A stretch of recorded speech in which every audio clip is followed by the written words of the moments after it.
À un moment, on m'a proposé d'ouvrir une antenne régionale d'une association. Et l'association m'a permis de rencontrer des gens qui ressentaient ce que je ressentais. Et qui mettaient des mots sur ce que moi, je n'avais jamais voulu dire.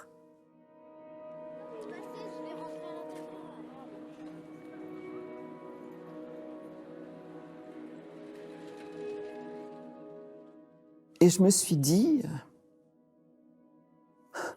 en fait, je suis pas folle. C'est bien vrai ce que je ressens.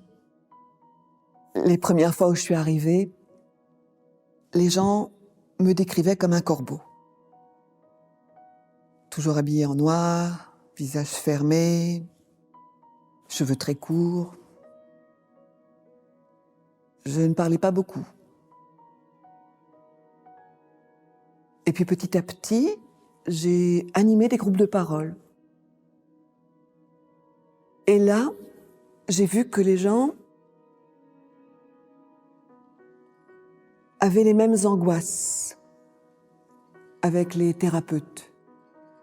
Le sentiment de ne pas être compris et de se faire expliquer ce qu'on aurait dû ressentir. Alors, on s'appuie beaucoup sur les assos. Ça offre un espace ressource.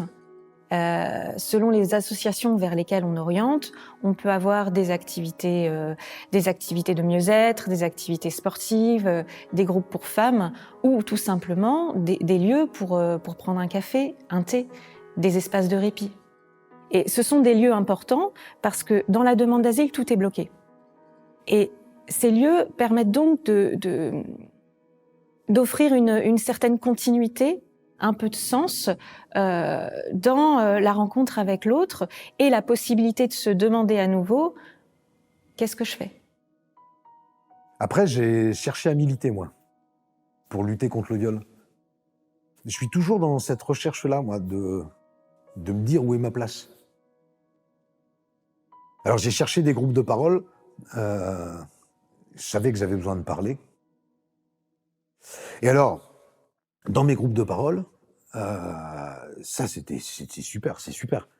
Parce que c'est complémentaire, enfin moi je trouve, à la psychiatrie. On est entre nous, j'ai envie de dire. Et du coup, on peut aborder des sujets autres que... Faudrait que je donne un exemple. Tiens, par exemple, tu vois, tu peux dire... et toi, comment t'as fait avec ta famille? Comment t'en as parlé à ta famille, par exemple? Et le psychiatre, il peut pas dire quoi que ce soit là-dessus. Alors que quelqu'un qui a une expérience, il va te dire, tu vois, moi, ça s'est passé comme ça, j'ai fait comme ça. Et c'est important, ça, c'est très important. Enfin, moi, je trouve que c'est super important. En parallèle, j'ai fait une formation en coaching, basée sur les neurosciences, parce que je voulais comprendre comment fonctionnaient les émotions. Et surtout, je voulais apprendre à laisser les choses en place dans la salle après un groupe de parole.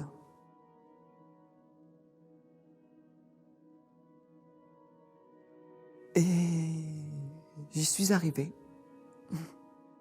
Après, on m'a proposé le DU de patient formateur au parcours en soins chroniques. Au début, j'ai dit non. Et j'ai regardé le contenu et je me suis dit que ça correspondait exactement à ce que je pouvais apporter en tant que victime de violences sexuelles sur le parcours de vie et la relation avec les soignants. Alors je l'ai fait. Et aujourd'hui, je suis intégrée dans des équipes soignantes. Et ça m'a énormément fait grandir.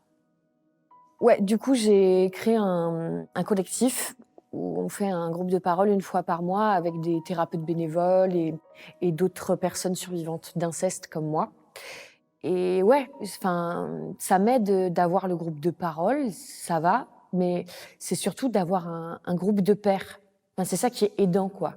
C'est, je crois, de se sentir un peu moins seule et moins incomprise. Voilà.